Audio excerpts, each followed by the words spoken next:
Hi, good morning, everyone. Welcome back to the series of All About English.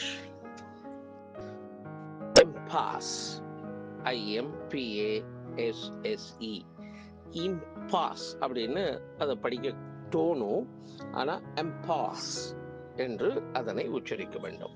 அதாவது அந்த ஐயை எடுத்துட்டு ஈ போட்டா எப்படி உச்சரிப்பீங்களோ அப்படி உச்சரிக்க வேண்டும்.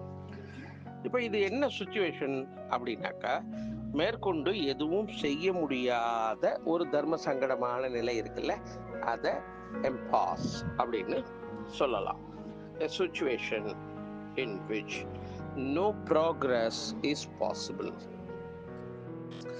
கருத்து வேற்றுமை, எஸ்பெஷலி டிஸ்அக்ரிமெண்ட். டெட்லாக்ங்கிறது அதுதான். கிட்டத்தட்ட ஒண்ணுமே செய்ய முடியாது அப்படிங்கிற மாதிரி முடக்கி வச்சிருக்காங்கல்ல, அதுக்கு பேரு டெட்லாக். அந்த மாதிரி விஷயத்த எம்பாஸ் என்று சொல்வார்கள். The current political situation is an impasse அப்படி சொல்லலாம். The current political impasse அப்படி சொல்லலாம். அதாவது தற்போதைய அரசியலில் உள்ள சிக்கல் அப்படி சொல்லலாம். இல்ல அரசியலில் உள்ள பெரும் பிரச்சனை என்று சொல்லலாம்.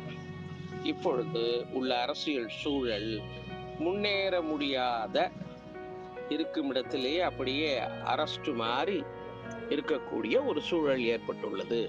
அப்படி சொல்லணும்னா the current political situation is in complete impasse என்று சொல்லலாம்.